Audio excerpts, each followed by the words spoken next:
Okay, let's start the webinar. My name is Jonathan Walters. I'm the moderator of this webinar on the August 9th blackout in the UK and how to avoid it going forward. And I think we'll draw out the significance for other countries of what happened in that blackout. We have two great speakers. We have Weji Mak from Aurora Energy Research, project leader, and Simon Williamson, commercial manager from Kiwi Power. In a moment, I'll ask Weji to do the first presentation. Each of the presenters will present for about 12 minutes or so, and then we'll have discussion time after that. You'll see in the toolbar on your screen, there's a chat box where we would appreciate if you would introduce yourself now, just so that we get a sense of where the webinar participants are coming from. And then there's a Q&A box where you can ask questions as the presenters are speaking or as the questions occur to you. You can also ask them later, but right from the beginning, you can be sending questions through the Q&A box so that the panelists and myself are seeing them. And when it comes to the discussion time, I will pose the questions from the Q&A box to each of the panelists. Okay, so let's start the presentations now. We'll start with Weji from Aurora Energy Research, who will present on the August 9th blackout. Great, good morning. Great. Hi, good morning, everyone. So for those who might not be familiar with Aurora Energy Research, we are basically an analytics and consulting firm based in the UK, but we operate throughout Europe and in Australia as well, focused on tackling the questions or the pertinent questions of the energy transition. So what I'd like to do today through the course of this 12 minutes or so is to basically highlight what has happened during the 9th of August blackout, but more importantly, focus on some of the key reasons and the implications of this going into the future. So, so what has happened on the 9th of August, as some of you might already be aware, we had somewhat of a blackout in the UK in a sense. This was an occurrence over, this was the kind of outcome of several events happening. So we have kind of taken this out from National Grid's report itself. And what you can see here is that slightly before 5 p.m., there was a circuit fault. And after that, basically there was a wind farm, Hornsea, that was owned by Ørsted that lost power. And that was shortly followed up by RWE's Little Bedford gas plant as well. Now, as you can see, primary and secondary response kind of services kicked in, and that actually partly mitigated the kind of frequency fall, but that was at point 2 there. But shortly after, additional plants kind of went off the system from RWE as well. So essentially what has happened at roughly 16:53 hours was basically we had kind of demand disconnection. So that was when 1.1 million households or customers in the UK lost power. The implications of that was that you had hospitals losing power, train stations losing power. So even though the actual blackout, or rather the power was restored by about 5:37 p.m., so slightly less than an hour, the overall disruptions to the railway services and hospitals, etc., lasted for hours. And there is a question there which might have to be answered, which was why did the backup generators in hospitals and train stations, etc., failed? Now, there were several reasons, and this was taken basically from National Grid's report itself, of why this blackout happened. And I'll go through each of these quite in turn and quite quickly. So the first of that is essentially several lightning strikes that happened. So this itself shows the number of lightning occurrences between 3 to 4 p.m. and between 4 to 5 p.m. You can see that between 4 to 5 p.m. there was quite a few more lightning strikes that happened. But once again, National Grid did point out that this was nothing that was unusual. So lightning strikes happen all the time. Some might question, why would a lightning strike result in a blackout? Well, it's questionable and they happen all the time and it shouldn't in general.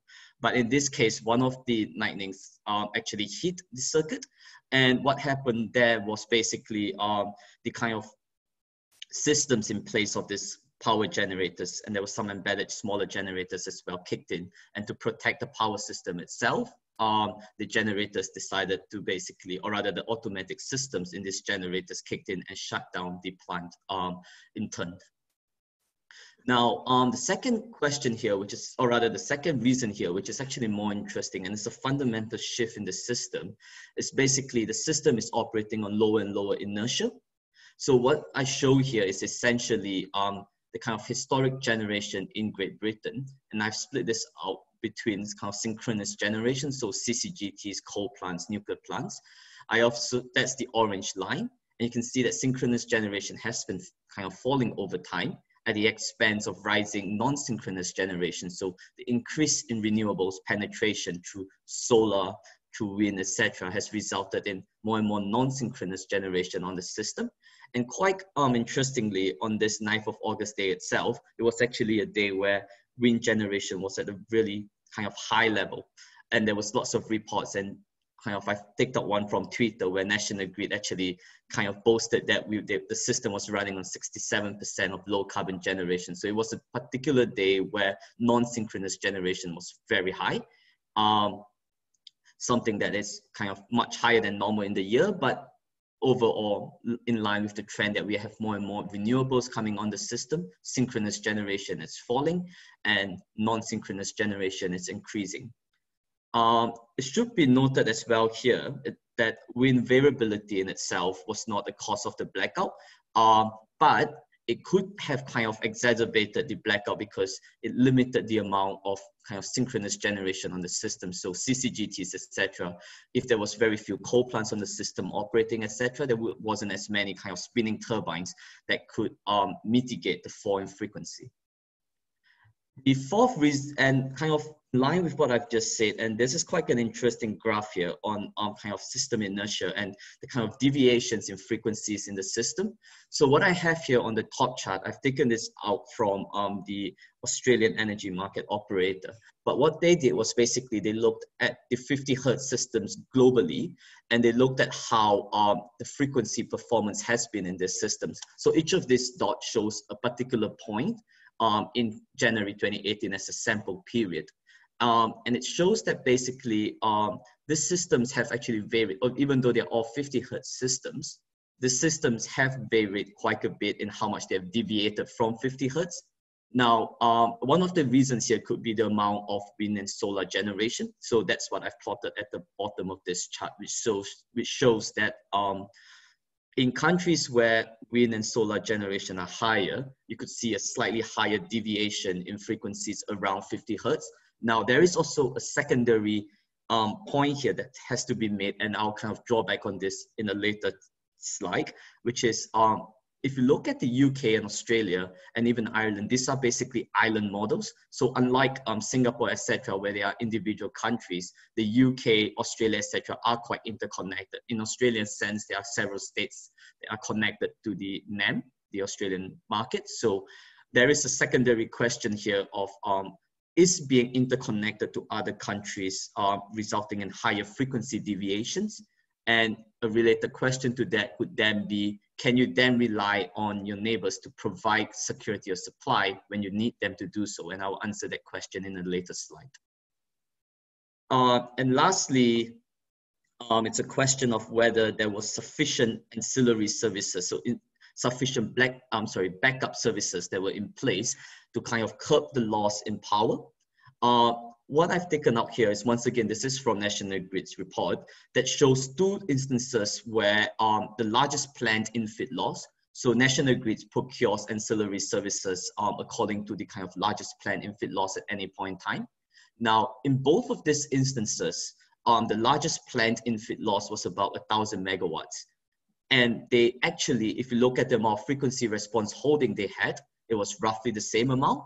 What's interesting here is that on the 1st of July, when the 1 gigawatt NEMO interconnector to Belgium tripped, that was a 1 gigawatt interconnector. So there was sufficient frequency response in place to kind of curb that loss in frequency. What happened on the 19th of August, however, was that there were multiple plants that tripped. So while National Grid has procured enough capacities to curb with a single plant infit loss, the largest plant infit loss, there wasn't enough frequency response in place to curb with multiple plants going off the system at the same time. So a question there would then naturally be, do we procure for a single plant, or do we have to procure for multiple plants as we go into the future? And once again, I'll kind of tackle this question in a later slide as well. So now that we have gone through the kind of key reasons of why this kind of blackout has occurred, or at least the reasons that National Grid has put forth, what's kind of more important in this discussion is actually how do we proceed going into the future? So I think there are several key questions that one has to answer when we're looking into the future. The first of which is, are we procuring sufficient services, so frequency response or reserve services, to ensure system security? And should this evolve as we have an additional penetration of renewables? So obviously with the 2050 targets that various countries have, I think it's no doubt that renewables penetration would increase globally. The question is, what do we do with power systems to ensure that there is sufficient kind of backup generation when we have more and more intermittent generation coming onto the system? The second question that has to be answered is, well, if we conclude that we need more and more capacities to be in place to back up this intermittent generation, what technologies are best placed to do this? And the third question that I would like to answer today, or at least give some thought on today, is if we were an island, so like UK connected with the rest of EU, or Ireland, or even Australia connected with other states in Australia, can we rely on the other party of the interconnection to provide for security of supply?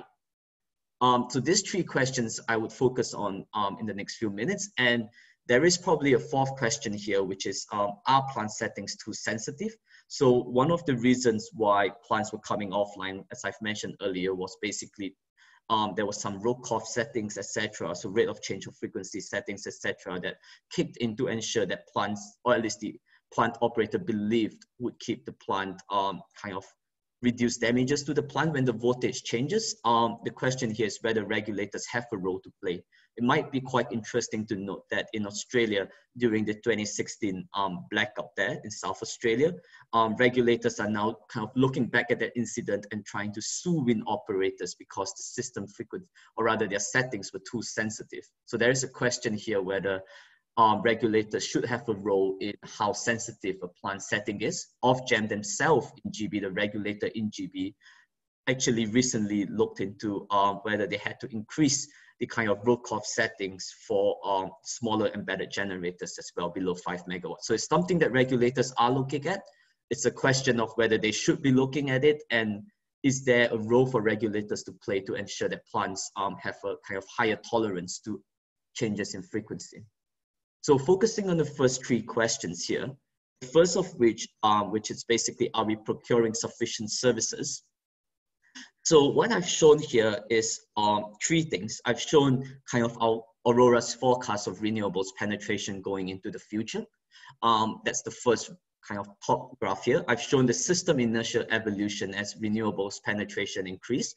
And I have also shown our forecast of what's required in terms of response and reserve requirements to firm up this renewables as the system inertia decreases. So overall, what you can see here is that as we get towards this kind of 2050 world, and UK has legislated kind of net zero in 2050, overall, we expect renewables penetration to increase quite substantially at the expense of baseload generation, which is basically synchronous CCGTs or coal as they drop off the system.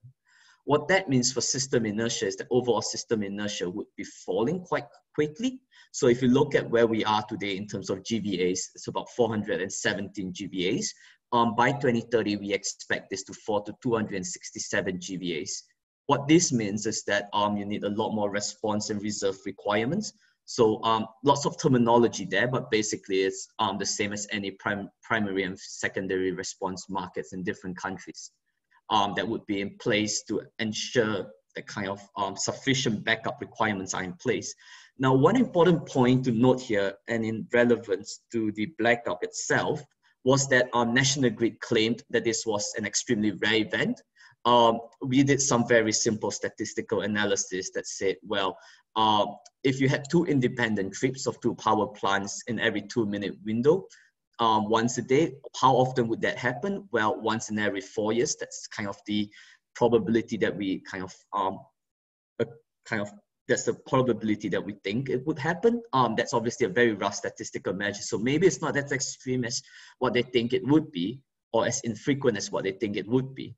The second part that is quite interesting here is how much does it cost to actually firm up these services? So if we had procured 2 gigawatts, example, instead of 1 gigawatt of frequency response, we worked out that actually only costs households about £2 more an annum. And that's not a lot of money at all compared to an average household bill of £400 to £500. So maybe the answer here is it's not that expensive to kind of double your requirements. The second question here, and I'm sure Simon will touch on this a lot more given his expertise on batteries, is what technologies are best placed to provide for power in this kind of unforeseen circumstances. So I've put up an example here of the kind of firm frequency response, but dynamic firm frequency response, essentially one of the primary response markets in GB. And I've showed here 2 graphs. One of it on the left, and let's focus on this first, is how much frequency response can each technology provide when they are actually running. So you can see that actually across the suite of technologies that I've shown here, kind of whether it is kind of providing output within 10 seconds or 30 seconds, all of these technologies are actually quite suited to provide for frequency response. So it's not just a battery that can do it, an OCGT or CCGT can do it as well. The key question, or rather the key nuance here, is that this is what they can do if they were already running. Now, in that 9th of August blackout, what happened was this happened in a summer in GB. So maybe CCGTs or coal plants were not running, which means that in order to kind of curb that sudden spike in frequency or voltage changes, you require batteries or something that's a lot faster response to come in. And I'll leave Simon to touch on this at his later slides, but that's just something to bear in mind, which is if we are in the future where summer is basically filled up with lots of solar and wind, then maybe CCGTs, which are not already running, can't provide for frequency response. And that's actually something that you're seeing on the right-hand side of this. So the right-hand chart essentially just shows from a historical perspective what technologies have dominated the FFR market auctions in GB. And you can see a clear trend that batteries and DSRs, or DSF in this case, as labeled here, has been increasingly dominating this auction. So the green and blue chunks here in this kind of column charts has basically taken over a lot of gas and hydro plants, etc. And the last question that I would like to answer here is, can we rely on our neighbors to provide for security of supply? It's a very tough question to answer, but hopefully this gives one slice of the data that could potentially start the discussion. So what I've shown here is essentially the kind of IFA, so it's an interconnector to France, historical flows versus GB demand at any point in time. So each point of this notes what the interconnector flow was given different points of GB demand. And so if it's on the positive side of this, you're exporting, and sorry, if you're on the positive side of this, GB is importing from France. And if you're on the negative side of this, you're exporting to France. And what you can see here, I've taken out 2 key events that has happened in GB. So the Beast from the East, which happened in winter 2017-18, and when the French nuclear outages happens in winter 2016 and 17. And what you can see here is that when these 2 incidences occurred, GB was basically exporting significantly to France, which means that it's hard to really say whether you could rely on your neighbors when a significant event happens and your peak demand is at the highest. So when demand is high in GB, as you can see on the red and yellow dots, we were basically exporting power to France because the price differential were higher. It's like I said, it's not easy to really determine whether this means that you can't rely on your neighbors, because you would need both of the countries to reach its price cap, which has never happened in the history of GB yet. but it's just something to think about. So that's the slides I have for now, and I'm looking forward to the discussion shortly. Great, Beji, thank you very much for that presentation. It's very rich in data and rich in the conceptual insights. Before I ask Simon to make his presentation, can I just remind everybody you can send in questions through the Q&A box. Thank you to those who've already sent them in, but please, continue sending so that the panelists can respond to them when the presentations are finished. I think one question I'm going to ask both panelists, just to give them a sort of warning that I'm going to ask it. I'm the kind of person who likes to really simplify complicated things. So my question is going to be, isn't it the case that there just weren't enough batteries on the system in the UK to provide the kind of response that was needed, and that there's something wrong with the incentives, whether it's the planners hadn't adjusted enough to how much intermittent renewables were on the system, that the market rules were not sufficient to call forth the necessary investment in batteries, or not with the right kind of lead time, and so on. So that's my question. Is there something wrong in the market or the planning system, or both, that meant that there just weren't enough batteries on the system to cope with the increasing penetration rate of intermittent renewables, which is a really important question for just about every country, because everywhere is trying to take advantage of the fact that at a project level, intermittent renewables, wind and solar, are becoming very, very cheap. So everybody wants to use them for purely economic reasons, as well as in some cases environmental reasons. But you reach a limit unless you're doing the storage, particularly the fast response storage from batteries at the same time. So you have to make sure that you have the market rules and the regulations in place that make that happen.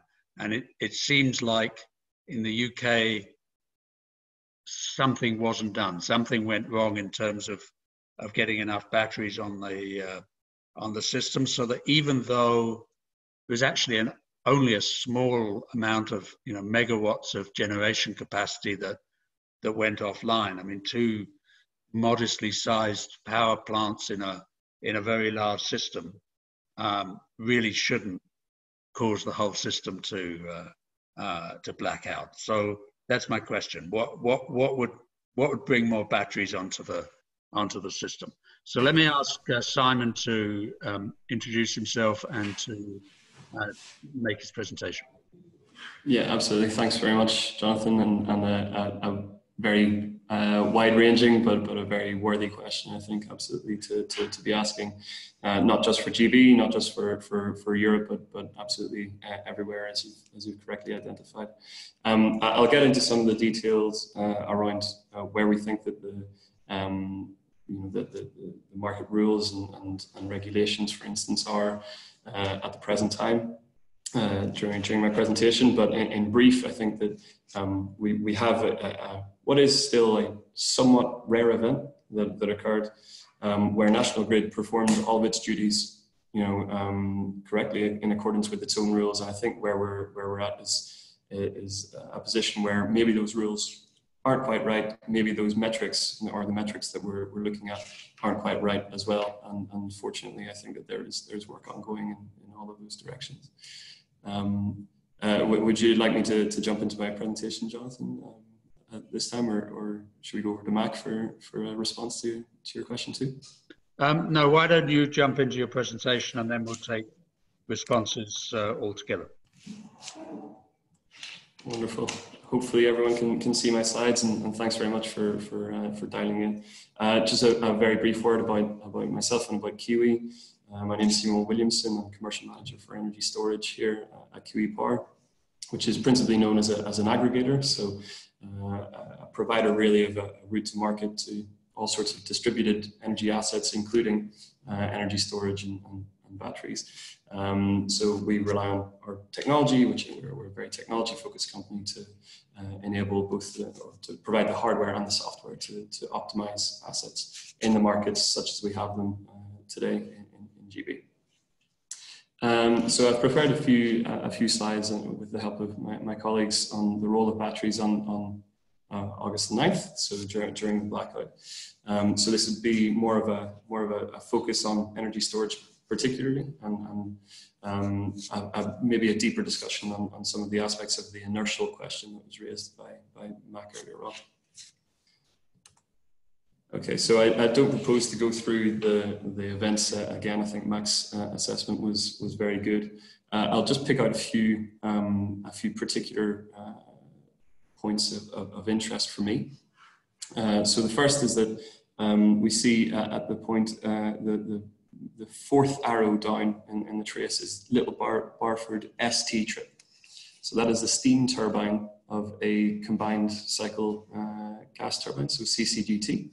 And Little Barford has the particularity of having one steam turbine for two gas turbines. So what I found interesting is that we have this steam turbine trip, and then later, this is probably about 5 minutes later, 4 or 5 minutes later, we see that Little Barford GT1A and GT1B trip subsequently. So those are the gas turbines that feed into the steam turbine.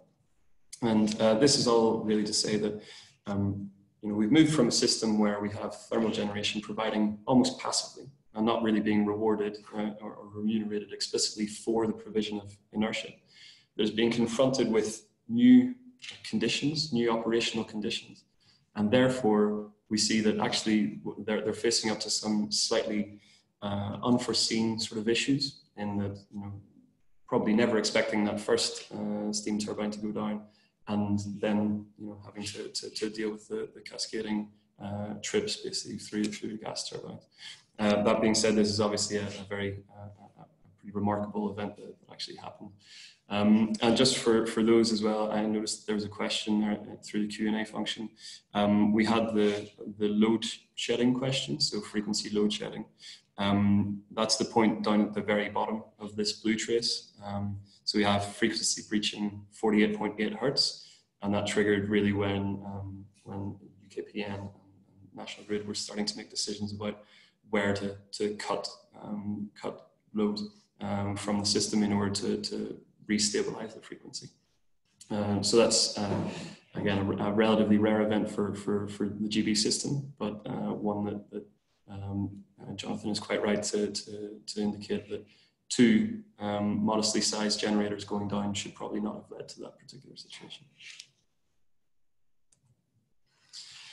So how did batteries start to help basically in this situation? The real, I suppose the vast majority of batteries in GB currently are providing, at least to some degree, frequency response. So frequency response is a broad term that's used for essentially providing additional megawatts or taking in additional load in order to help with subsequently with the frequency. So this is frequency is a quite dynamic sort of property of synchronous grids, and needs to be managed in a quite active way.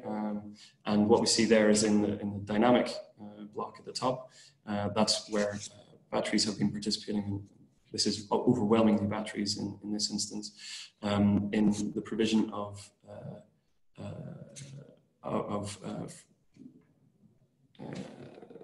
excuse me, sorry, I think I lost the sign there briefly. So batteries have been holding capacity essentially to deliver megawatts whenever the frequency deviates substantially up or down.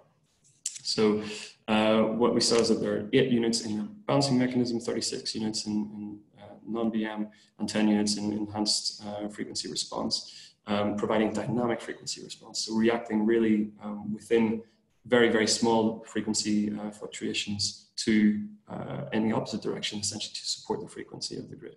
We also have static assets. Again, this can be provided by batteries as well, but from other technologies too, which are triggered at a slightly slightly lower frequency. So the dead band around 50 hertz is actually substantially larger for that, and has slightly lesser conditions essentially associated with the provision of those additional megawatts when required.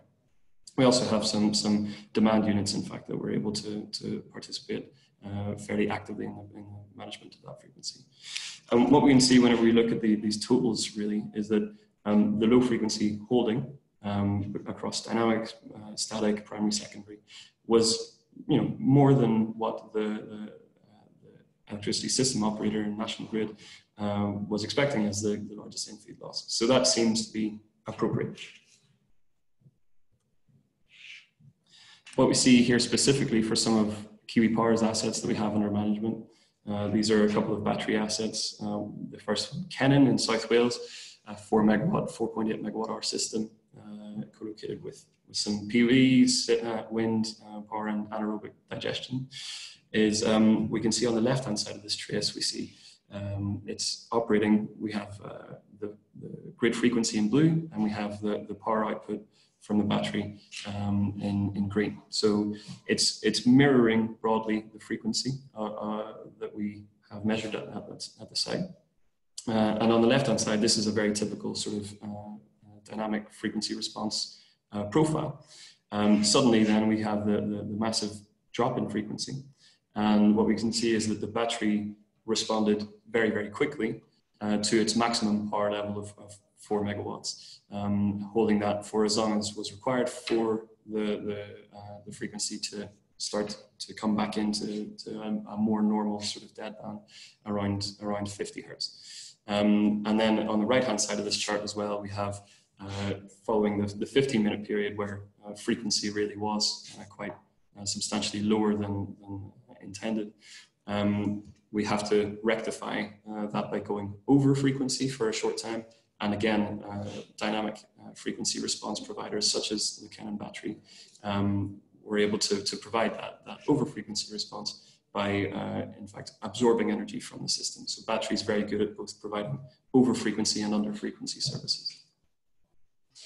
Likewise, we have, this is the Plessey battery, so Plessey Semiconductors in Plymouth, a behind the meter asset as well. We see again the blue trace in the grid frequency, and then the orange trace of the power delivered from that battery. So very, very quick response. Batteries are very, very good at doing all of these very fast actions that are used to, are used currently to provide, for instance, the likes of frequency response and enhanced frequency response, but also are useful even in balancing the system just in much more normal frequency conditions. So Mac also made mention of the rate of change of frequency, or RoCoF as it's typically known. And here this chart is showing just how quickly the frequency was changing at any particular time throughout that event. So what we see here is a really substantial drop down to about minus 0.25 hertz per second. Now this is well outside the sort of range, the target range for National Grid ESO. So they want to really maintain that rate of change of frequency plus or minus 0.125 hertz per second. And the consequence of that on the 9th of August was that it caused the automatic triggering of relays in the distribution network. Now, what we heard was that these two generators together, yes, it's quite a substantial drop in generation, but what really exacerbated this problem was the disconnection of distributed energy resources. So this is smaller thermal generators, but lots of solar, for instance, is connected at the distribution level. Lots of wind too, though not particularly in this part of England anymore. So I think that we also need to be cognizant of this. Really, is that these rate of change of frequency restrictions can exacerbate the problems caused by actually the lower inertia sort of system that we're seeing currently in GB and in other markets. So essentially, we should be very, very aware of not just allowing, setting our deadband around frequency correctly, but also around the rate of change of that frequency. And this is where inertia really comes in, is about managing rate of change of frequency. It should be mentioned as well that National Grid are looking at increasing that tolerance essentially around rate of change of frequency to 1 hertz per second, which is obviously 8 times more than what it currently is, which would have prevented that distributed generation from disconnecting and helped to remediate the situation.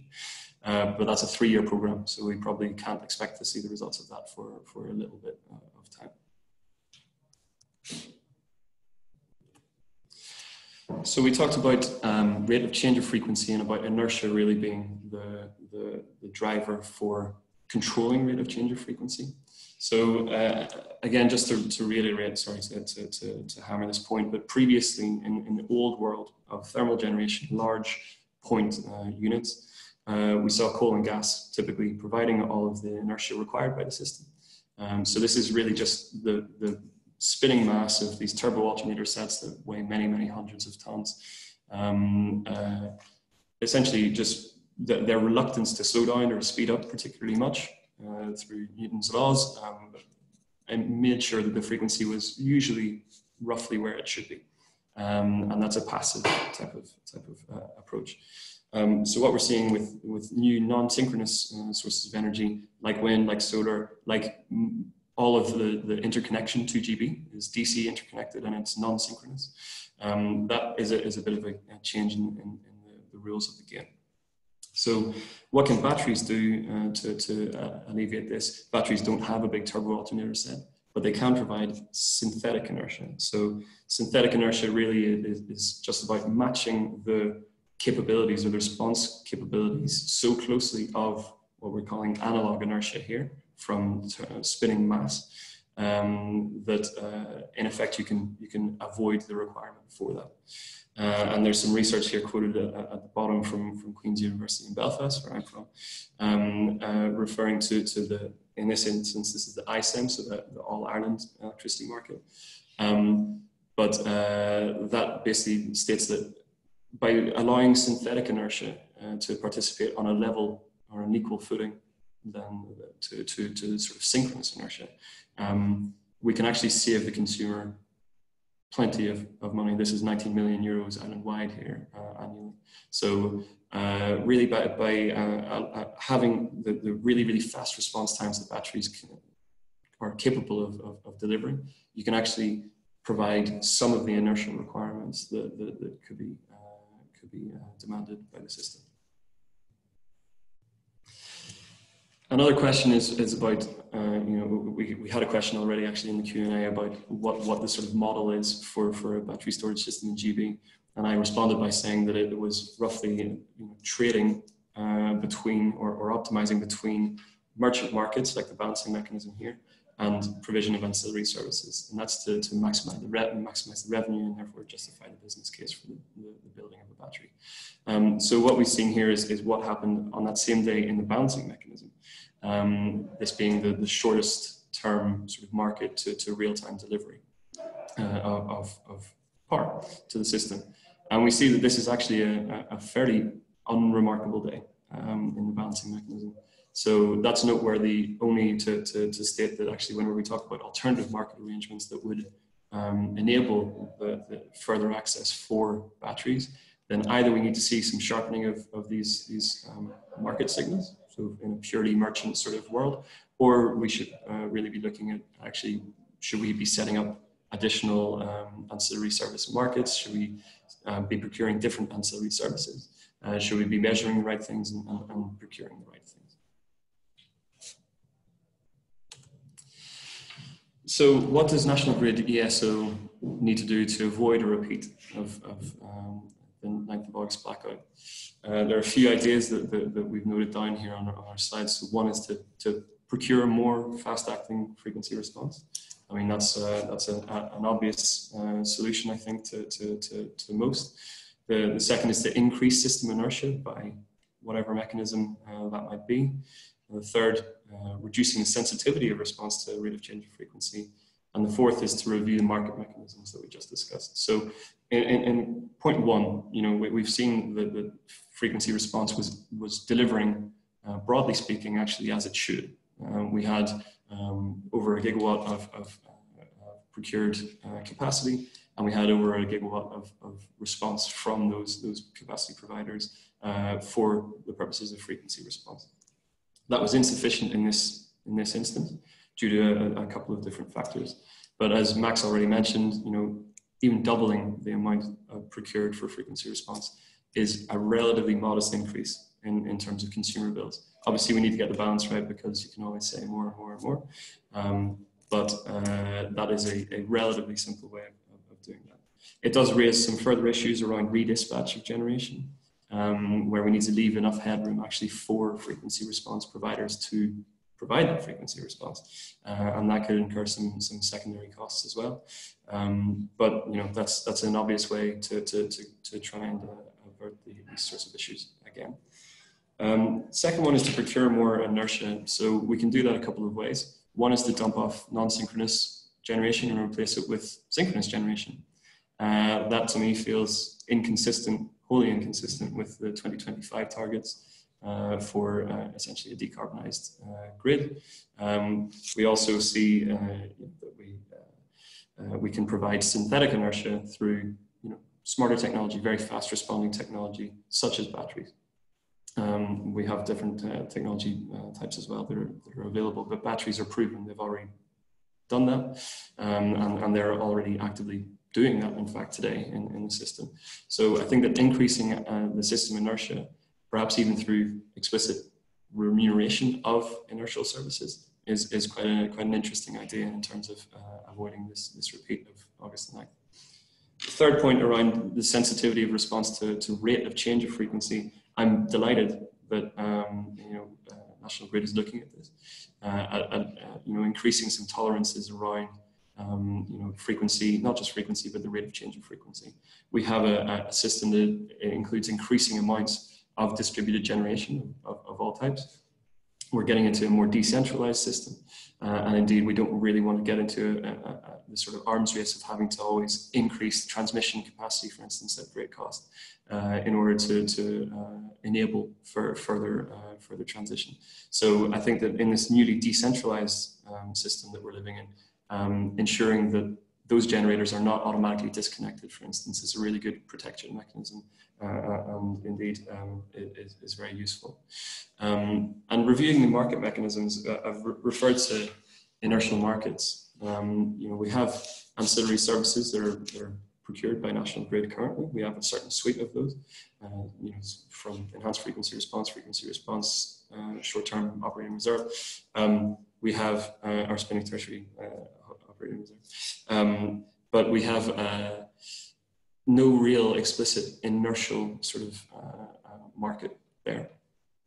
We do have one, for instance, in ISEM, again making reference to Ireland, which is an increasing or an even more isolated 50 hertz system, only interconnected through GB.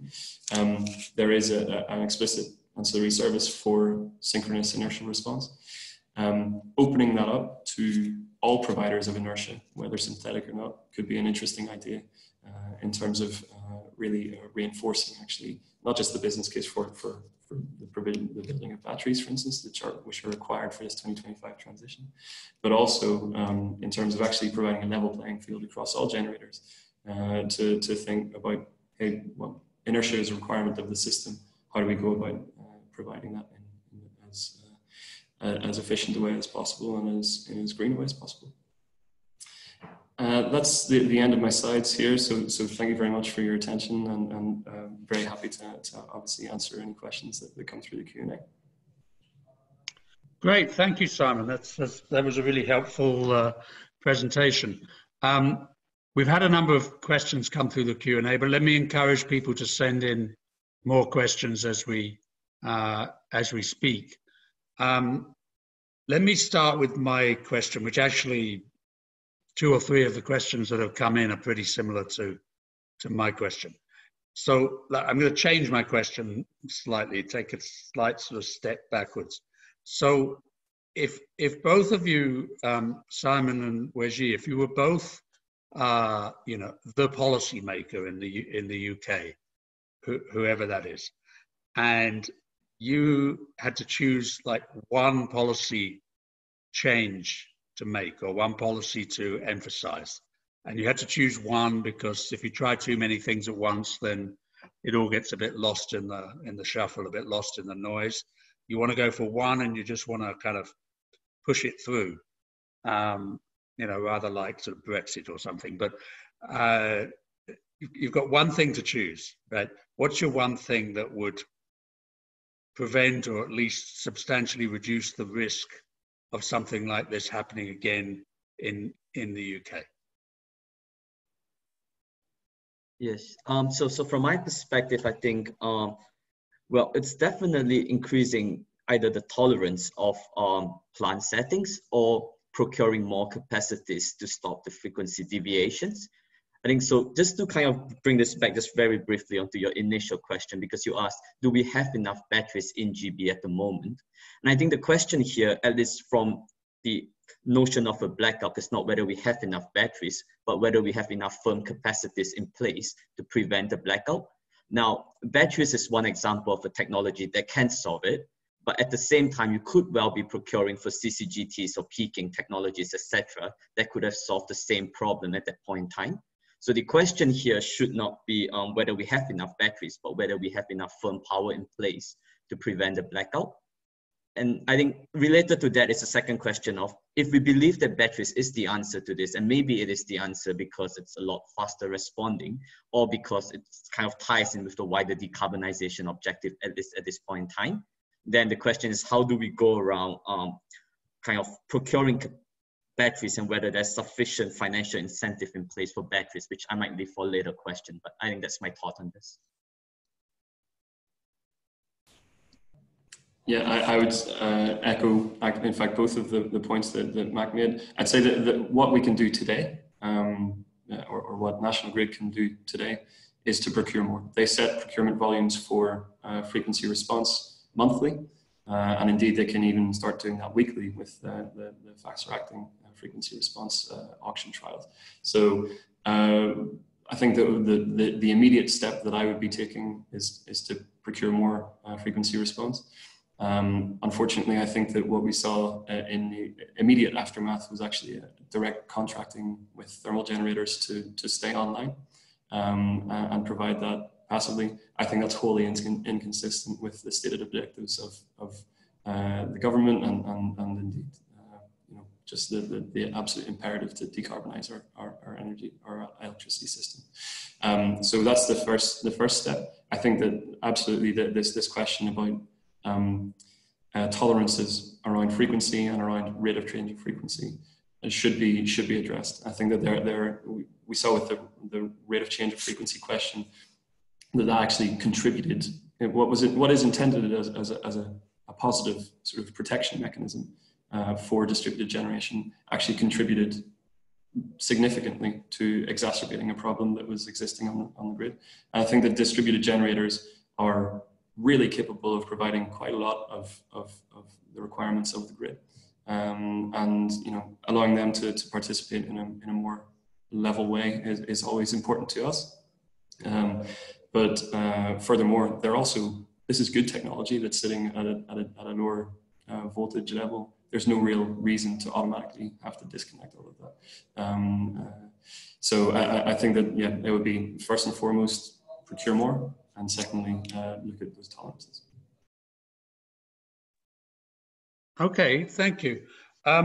So a kind of related question that I'm seeing coming up in the Q&A box is, should it become mandatory for those who provide intermittent renewables, wind or solar or whatever, to also provide battery services? I mean, this question may not be a UK specific question. I think it's arguable in the UK, but when you look at countries that have less complex, less sophisticated wholesale electricity market mechanisms, or don't really have a wholesale electricity market, then, you know, is one way to deal with the lack of a market, or perhaps a lack of sophistication in power system planning, to just make it mandatory to say, if you're going to provide something intermittent, then you need to firm it up with a battery. You may, of course, then kind of get a cumulative overinvestment in batteries, but it's better perhaps to get it wrong in that direction than to get it wrong in the other direction. What do you think? Maybe I'll take this one first, and then we can go to Mike.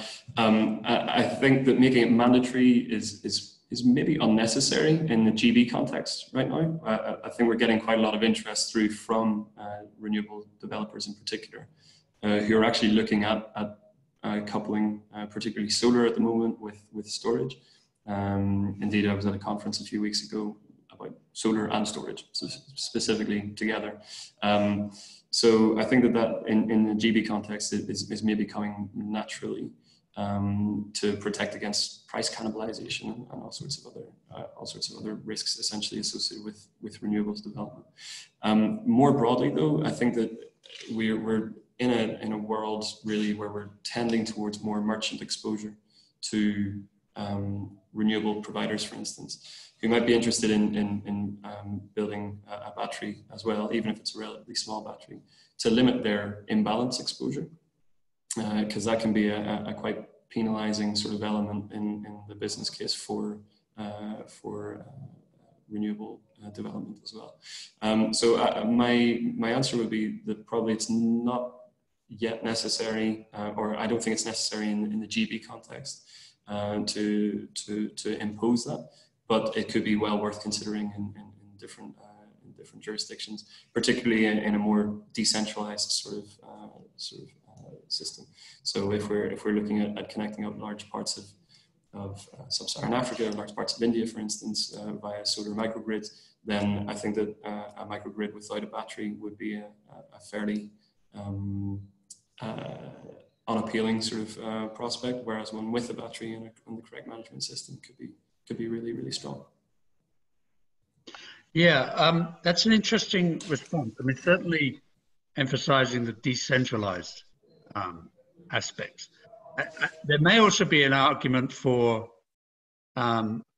doing this kind of thing in systems that are more centralized than the UK, in the sense that if you're, let's say, in a fairly typical developing country power sector, power system, where you have a single buyer at the wholesale level, not a competitive market, and that single buyer perhaps needs some kind of rules of thumb in order to plan capacity and plan, including planning storage. Then one way for them to do it would perhaps, I'm sort of almost thinking aloud, but would perhaps be to say, if you build an intermittent generator, then build a battery with it. Or if it's an intermittent generator above some particular minimum capacity, you wouldn't do it for really small ones, then build a battery with it so that we have enough storage capacity, or enough battery capacity in particular, on the system, and that we, the central planner, leave it to you to think through how much capacity we need, or leave it to your decisions to make that happen. We don't have to figure it out, because we don't know the overall need well enough. So something along those lines, because where you don't have a competitive wholesale electricity market, as you have in the UK, you need to come up with some very different solutions. Vejji, do you want to respond on this topic? I think there's two parts here, actually, even when we talk about imbalance payments and stuff. So Simon alluded to that. But one of the key things to note here is when we talk about renewables paying for the imbalance, there's one which is you're out of balance with the system and you pay for it. But there's a wider one, which is how much the grid must spend to ensure that there is sufficient backup services for poles and wires in place to kind of firm up your power for you. So I think that's a wider question there of whether you have to kind of build storage assets with your renewables, etc., to lower the cost to the wider society of having intermittency in the system. Part of that comes from the fact that in today's world, lots of renewables assets are subsidized in GB. So if you're subsidized, you're not bearing the full cost even of the kind of intermittency that you're causing to the system, because essentially whatever megawatt hour you generate, you get paid for it, and you don't really care about the wider impacts of it. But if you were in a subsidy-free world, which is what GB is transitioning towards, as Simon has alluded to, you see a lot more business case where you want to stake a storage with your renewables asset, because all of this wider costs, etc., does start bearing an impact onto your business case. So in GB itself, UNESCO being the company that developed the first subsidy-free solar assets, has actually said that without the storage system with the solar plant, they would never have gone ahead with that investment. So it's about the portfolio impacts that are in place, where there are probably a multitude of kind of futures that could happen, and having a solar plant and a battery actually helps to kind of leverage that risk a little bit. So it does help with your business case, even if you don't think about the wider impacts on the system. But answering your question directly, I think there is indeed a role to be played where renewables should bear the cost of intermittency.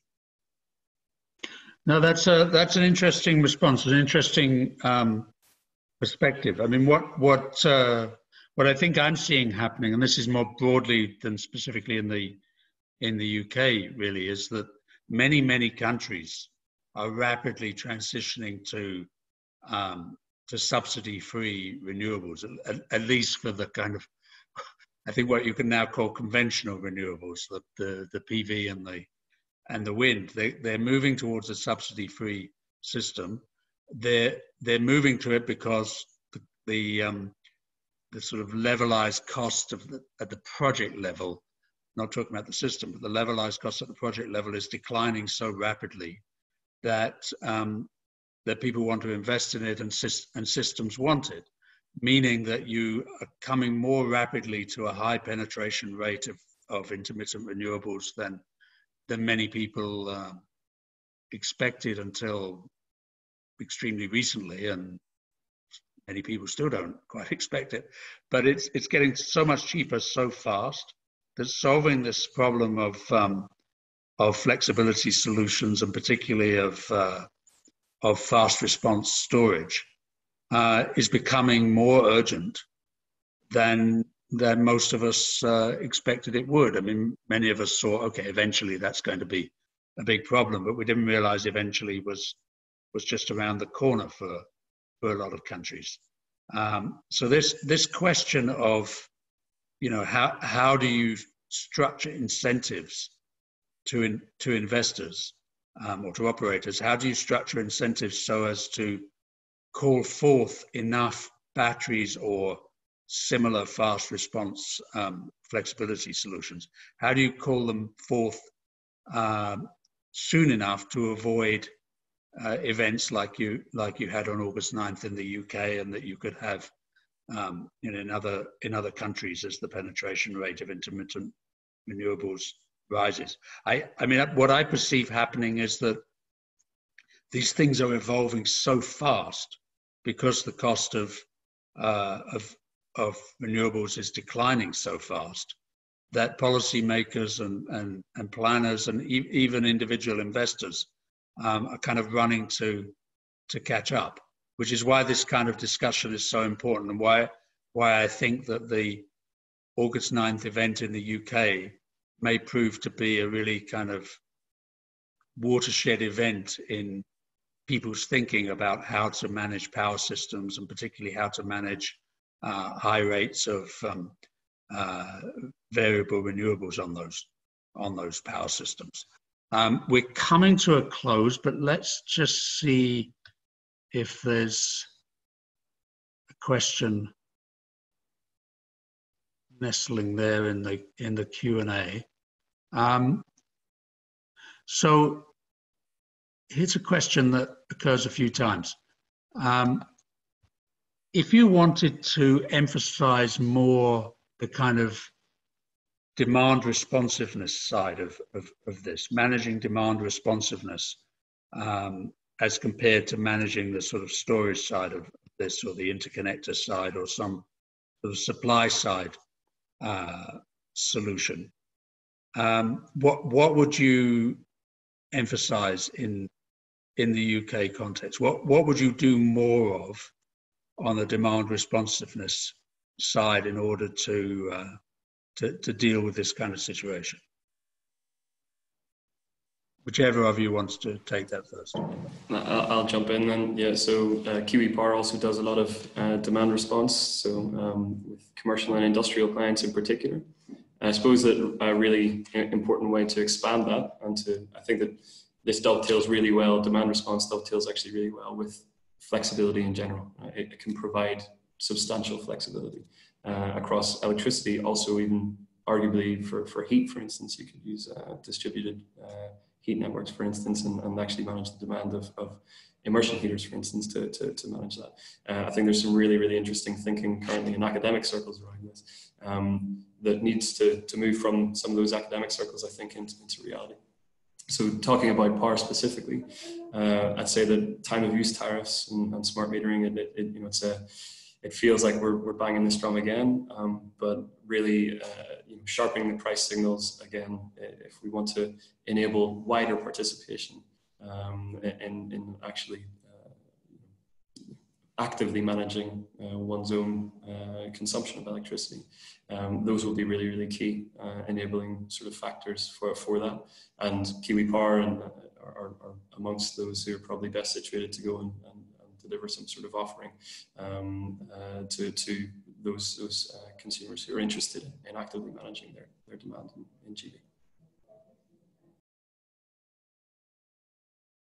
Yeah, so from my end, I think there's two parts to this. One of that is how do we encourage more demand-side response? And I think it goes back to the fact that in GB, we have options for this. We have firm frequency response options where demand-side response can participate in it, but batteries have outbid demand-side response in this auction. So maybe the answer is you have to procure more. But more importantly, on the demand-side response question, I think it's about what happened in GB when the blackout happened was that the frequency hit something like 48.8 Hertz. National Grid involuntarily turned off 1.1 million customers. Now, if you had demand side response, I think the question here would then be, perhaps you could actually turn down customers who are actually voluntarily turning down when there is a need to turn down. And I think that's actually the crux of the answer here, which is, can we move away from a world where customers who value their power more stays online and customers who value their power less or are willing to accept a payment to turn down actually are the ones that are affected by a power cut? And I think that's a wider question that should be answered. A good way of putting it. In a system where hospitals were cut off and the railways with hundreds of thousands of passengers were cut off, I think one can pretty safely assume that they were not voluntary cut-offs. And if there are other customers that could have happily borne that for an incentive, then they should have done. I think we've kind of run out of time. In fact, we've gone a bit over time.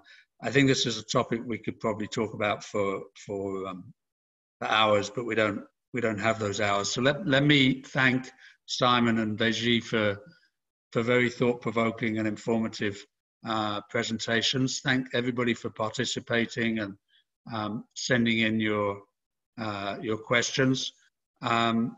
I think this is a topic that ATA will probably want to return to in future webinars in some way, because it's a very live topic for anybody who's thinking or working on the design of power systems and power markets to enable countries to reach much higher levels of renewables, whether they're doing it for decarbonization reasons or doing it for economic reasons, which is increasingly the case. You really need to think through the incentive mechanisms and the system plans to make sure that you can do it in a reliable and least cost way. Thank you very much to everybody. Goodbye.